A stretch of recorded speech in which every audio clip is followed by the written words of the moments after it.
This is Al Foran and Kellyanne Brennan for HTV here with Kiefer Crosbie of Oosh TV. Come on. no, literally Kiefer Crosbie of HTV.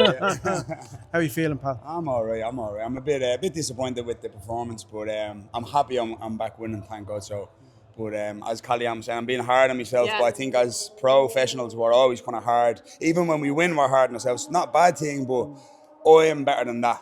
And again, you learn more from a loss, but I'm going to learn a lot from that win. But I can do better than that. Do you know what I mean? You felt there was restrictions there with the ring and things around you. Like, was that what you were taking note of in it? It was a confined space. There was a lot, there was obviously I've had a year off, I've gone through a lot of shit, and then getting in there, the ring was very small. That's the smallest ring I've ever been in. So I train in a big boxing ring, and I'm a mover. I can move a lot. As soon as I was in there, I was very like, oh shit, we're right up on top of each other. So the logistics changed. I had to kind of actually stand toe to toe. I didn't want to stand toe to toe, but I kind of had to because the ring was so small. And then I had to modify the game plan in after the first round. And then when I got the headbutt, I got a hard fucking headbutt 3 times, cut me, and it hurt me.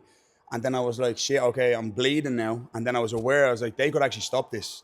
So just be smart, and I'll just go head to head and be defensive. So there's a lot going on, but look, I got the win. I learned from it. I will get better from it and go again, hopefully soon. Well, there was a switch of tactics in there, and I felt that he came out the aggressor in the first round, and it was a case of figuring him out. Yeah. He was a little bit dirty in there as well, and I think you were probably expecting, going into that fight, you were expecting that. Yeah. But second round, you figured him out, and I think when you closed the distance, that's when you got results in there. Yeah, no, 100%. Like the whole time looking at him, like he's a big brawler, a big tough guy, kind of an MMA bare knuckle fighter. So these bare knuckle lads, they're not necessarily the cleanest boxers, but they're tough and they go forward and they try to take your head off. And no matter who gets in the ring, throws gloves on, everyone's dangerous. And you can't go in there and underestimate anyone. So I knew I'm a better fighter, but it was like, right, I don't want to get caught by this lad because he's going to come out swinging. He's a big boy. He's going to be hitting hard. And I knew he was going to get tired because he tried to empty the tank in the first. And I knew, I could see it in him. I was like, he's trying to finish me now because he doesn't have 5 rounds in him. I have 5 rounds. Yeah. He doesn't. So I was like, let him have his round. You know what I mean? Figure him out. And then I could see he started declining. I'm like, right, now I can turn it up. But as I said, the ring was small. So it was like, instead of me moving and jabbing and doing what I do, I had to kind of just go toe to toe. And it was a bit of a scrap, bit of a war. But look, it is what it is. I got the win, so we'll learn from it. When we were with Mick was shouting a lot of for the body shots, and they really hurt him. Yeah. 100% I could hear him. The thing about it was, like, I agree, and I was trying to go to the body, but the thing about it is, every time I would go low, he was just swinging, and I didn't want to get caught dopey with like an overhand. And I agree, like I was trying to go to the body. He was awkward. He wasn't, I wouldn't say good, he was like unconventionally awkward. That it was like every time I would go down, he would just swing, and it was very unconventional. So I was like, right, I can't get hit by this guy in a bad position, if that makes sense. So I just had to kind of play it defensive, smart and calm and take my time. But look, you could see it though in that 4th round in particular. Like I was at the side and I could see it. I was like, oh, he's sussed him now. And then you had that window of opportunity, and my God, I was like, oh, whoa, and then it happened. And then of getting the win then as well at the same time too. But one thing I did want to say though, it looked like you were doing maths in the ring. Like you were sussed. Like if we zoom in on those videos that you'll see, you can see you in the first round sussed, and then by the rest of it, I was like, each round Kiefer. Yeah, but to me, a fight is it's like a game. So you have to download people in there, and everyone can be different. That's a good way of saying it. Because it's like we can game plan for someone. He could be training different the past 10 weeks and come out with something new. So like I could be training for a southpaw, he comes out orthodox, and then I'm like, oh shit. But in there, you got to give it a round or so. They're gonna go right. Kind of what's going on here? Where's the rhythm? Where's the pace? Where's the distance? What's he throwing? What's he reacting to? That's a download kind of round. And I'm like, right. I kind of every time I feinted, I could see he was trying to throw an overhand. And he was just trying to knock me out. He wasn't actually trying to beat me. He was trying to knock me out. And there's a difference. I was trying to beat him and eventually try to knock him out, if that makes sense. So I knew this guy is just trying to mill me like with an overhand. So I had to kind of like, give him it, let him burn himself out a little bit, and then turn it up when he gets a bit tired. An approach like that, like his approach in the first round, is seen in all levels of boxing as well. You've seen it with Makhmudov and Fury in April, 100, and I think nerves play a factor. So when you're fighting someone better than you, you don't believe in yourself that you're going to win the fight. So you think, right, Hail Mary this. You're hoping, right, I'm just going to catch this guy with like a big, it's your dream. If you're fighting Fury and you catch him with a big overhand the first round, knock him out, it's like everyone's glory. Can you outbox him for 12? Maybe not. Can you catch him in the first with a full gas tank? The statistics are a lot higher. So I think people, when they fight me, they think, I'm not going to 5 round this guy, but if I come out swinging and I catch him, And I think that was his plan. That was his strategy. That was his thought process going in there. Yeah. Right, go ahead, burn yourself out. I'm not going to get tired. I have 10 rounds in me. You have maybe 2. Do you know what I mean? So that was kind of the plan. But look, we'll learn from it and we'll get better. You know what I mean? It was great though. Like for my first time seeing you do any sort of thing apart from just being in the gym, like I was loving it. I absolutely loved it. But I could see it in you. Like I was like, he could go way longer. This is it's not nice. Yeah, I was settling in. And the thing about it is, like, this was an 85 kilo fight. I'm not an 85 kilo fighter. I walk around at this way. I didn't cut weight. I was 2 kilos under yesterday. I was weighing at 83 with like carbs in me. I shouldn't be fighting at this way. So even hitting men that are that big is very different as well than hitting a man like maybe 6 kilos less.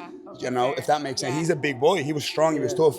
The shots don't affect him as much. Even though I finished them and I hurt them, if I fight at 77, which I normally do, it's a lot different.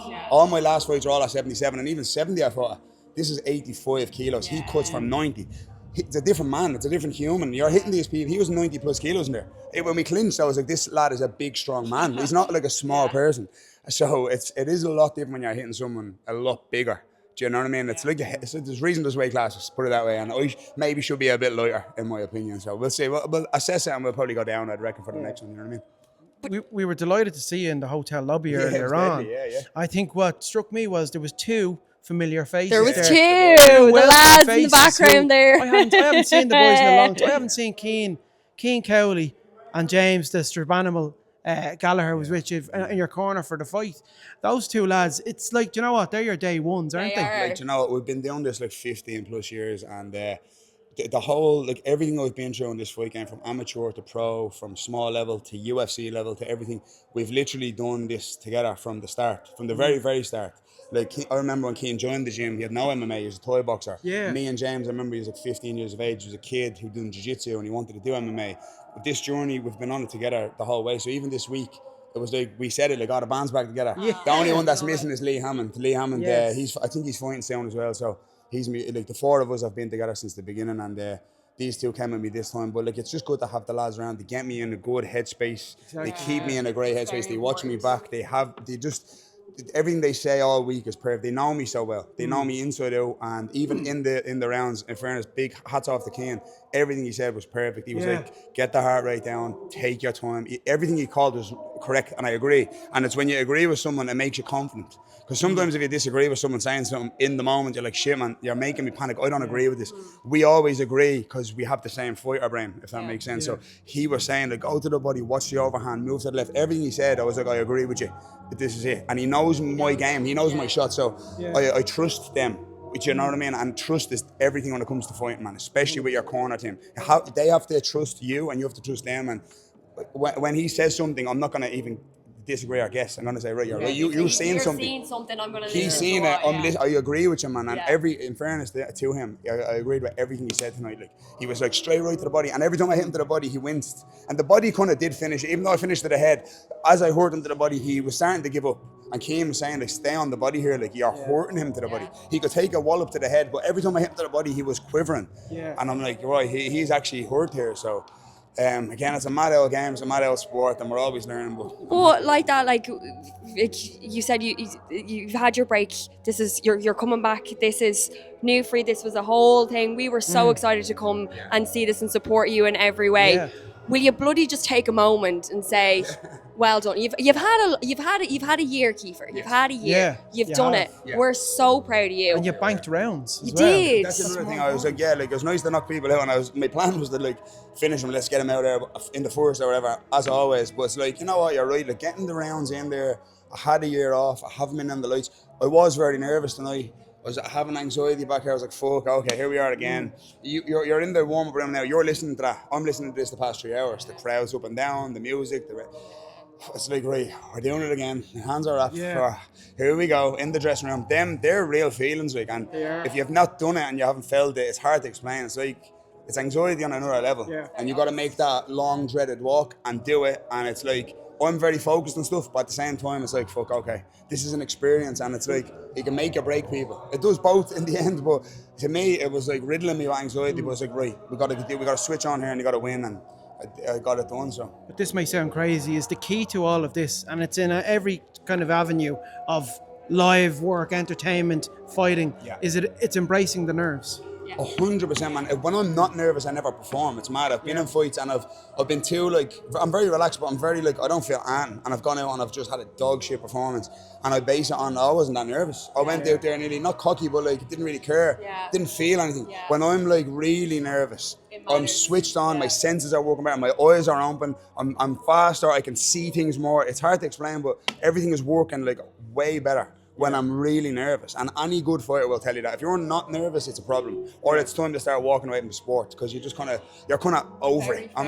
not, when you're back here and you're rattled. I had a moment tonight, I was I'm not going to be doing this forever, man. This is not going to last forever. Every fighter has them years where they look back and go, I wish I could do one more walk. I just try to take it all in and be you know what, this isn't going to be me forever. I'm not going to be doing this in my 40s and 50s. So I have to just kind of really enjoy all the nerves, because I'm going to be older someday looking back on, I remember when I was shitting right before the fight. That were the days, and I'm trying to enjoy that, if that makes sense. And enjoy those times with your two mates there. These Look, are go. so Beautiful. That brought me back. Do you know what I mean? Lads, the nights in the Tree Arena, do you know, all the fights there where he was either in your corner or, always, you know, it was always, and it brought a little bit back. Well, Kiefer's everyone's cheerleader at a fight night. If you ever need someone to cheer you on, I hire this man. I can't help myself. You're so good. You're go in this. And I'm do you know what? That's actually fair. Listen to Kiefer. I actually think we'll need a camera on him for Thomas against Dave Allen in Croke Park. We have to. The reason I didn't go to Zuva last week is because I knew I'd lose my voice. I'd be there, I'd be shouting, I can't stop him, man. I go there thinking, no, I'm not going to say that, and then I'm on my feet and I'm just in it. You're in it, I'm drained for about 3 days, especially when Thomas or the boys are fighting. I'm I need to decompress after their fights, you know what I mean? Really could hear you at Thomas's last fight, everyone could hear. I was I think we've moved back a bit. We might push up. But I think the most important question, Kellyanne, is what is next? Kiefer Crosbie? This is it. Do you know what? Honestly, look, fair play to Gorilla, fair play to Darden Till. I have nothing but respect for Darden. He's running a great show. Fucking great fighter, and this is a great show. It's a good stepping stone, a good platform for me, but I want to step it up. I've been calling out Tony Ferguson for so long. I want to fight these legends. Misfits want to come back to Dublin. I want to headline Dublin. I'm the biggest seller on these shows. Me versus Tony Ferguson in the Tree Arena. It's a sellout show. Yeah. It's a great fight. He has the belt. The other lad that beat, I can't even think of his name, Trans and Crumlin, we beat Anthony Taylor. He has a belt as well. Yeah. Me and him would be a good fight. Tommy Fury, he's too big for his boots now. He's never going to fight him. But me and Tony Ferguson, I think, is a fight that I can see happening. Yeah. 2 ex-UFC fighters. I respect Tony, but I can beat him in a boxing match, and I know that for a fact. He has great credentials. He has the belt. Me and him in Dublin Tree Arena, let's get it going. Mams Taylor, if you're listening, sign it. Trust me, anyone that knows me in Dublin, I'll sell out that arena. Yeah. Everyone will want to see that fight. Build a card around me and him. Let's do it. Let's get Misfits back to Dublin. Headline me and Tony Ferguson for the belt. And I'm telling you, I'll blow the bleeding roof off the place, sell the place, and it will be a banger of a fight. At a good weight class, 79 kilos, better than 85 kilos. So let's do it. Mams, if you're watching, let's go. Let's make it happen. Yeah, Tony Ferguson, I want you next, yeah? You heard it here first. Oosh, baby! Well, before we wrap up, I need to talk the attire, because this is unreal. Your ring walk was amazing because you were locked in and serious, but the only thing I could see was how class. The shorts are unreal. Yeah, shout out to Box Inc. These are class, aren't they? And man, I love it. You know, the boxing thing, the little razzle dazzle. You know what I mean? I'm into it. I like it. You can't be doing this in MMA. I like it. The stories, I like it. I was nervous, but I had these class shorts. I do want to say one thing. My son designed me socks. So can you just give a shout out to my little son, Jason? He's 4 years of age. I can't take them off now, but it says, I love you, Dad, on each sock. So he designed them bad boys, okay, son? I love you, buddy. Thank you. I love it. And Kylo and Hayley, of course, and my girlfriend, James. I love you so much. Brilliant. Look, so cool. Thank you, brother. We're proud of you. We really are. We're proud of you. And as well, listen, you're going to see more Kiefer Crosbie in the ring. But if you want to see more of him, he's going to be contributing he's basically big UFC events. And you know what? Enjoy Ian Machado Gary against Islam Makhachev tonight. I'd say you're relieved now after that. You can watch that with the two lads. I will say, I do think he's going to win. A lot of people, take the personality out, take your emotions and your feelings about what you think of him, right? I actually think he's going to do it. I think he's going to win. Genuinely, stylistically, I can see him pulling off a big upset, a big knockout, something crazy. So, I mean, whatever, I don't know the man, whatever, I don't know him at all, but and he gets a lot of hate online, but as an Irishman, you should be supporting your own. I've never gone against another Irishman. A lot of Irish have gone against me. I disagree with it. I don't give a shit what I think about people. If you're flying the flag for us on any sport, you'll always have my support. So I hope he gets the job done, does it for Ireland, and he has my support. And I think he is going to get the job done, genuinely. Stylistically, everyone's writing him off. But I swear, I can see it happening. I can see a knockout, a crazy shocker of a knockout happening. And he has the delusional self-belief that you need at the highest level in combat sport, and that you need it when you're at that level. It's delusional optimism, it's self-belief on another level. Nobody can relate unless they're walking that walk. Yes. You know, we can all say what we want, but unless you've made that walk in there, it's a very different experience, and I do think he can get the job done. So yeah. See, this is why we have him on board. Yes. You can listen to him all brilliant. day. I know my shit. You can listen to you all day. You know what? So Sorry, I know we knowledgeable. should be in, but his prediction for Usyk you and Rico nailed it. Verhoeven, everyone laughed at you. Thomas, Nailed remember it. Thomas Carthy? Listen. You, Thomas Nailed Carthy, it. and Ryan Curtis in the comment section. I'm telling you, man, I know what I'm talking about. Do you know what I mean? So if you ever want to do like a scratch card or like No, someone don't. make a wish. I will say this: that every time I bet on a fight, I lose. So every time I speak about a fight, and I don't bet, it goes right. I can't explain that one, but every time I bet, I lose. So Some maybe sort of I'm a weird jinx, faith I don't about know. it. I'm like it's the Drake course. When he bets, people lose. You know what I mean? Yeah, So the that's Drake me curse, all over. yeah. Oh, that's terrible, the Drake one. Thanks Well, very listen, much. No, We're celebrating with you, Yes. and I'd like to say a big thank you to Oosh, Mick, all the time. Since I've joined Oosh, honestly, Mick is. I've had a lot of sponsors in the past. Sponsors are sponsors. Mick is like a friend of mine, a real good close friend. He's here. He flew over. I've nothing but love for all the team. We're like all mates now. You know, it's not a sponsor. I don't class this as just a sponsorship thing. We're all like a family, all friends. And nothing but love for Mick. He's helped me out tremendously, honestly. And I owe him a lot. I owe you a lot. And may it last long, and we'll do bigger and better things going forward. Yeah, absolutely. Nothing but love. Yeah. Oosh, baby. maybe, you know, you have a fleet of All counters in. cheerleaders. I'll do it. Are we doing it? Go on, you count Okay, it. 3, 2, 2, 1. Oosh.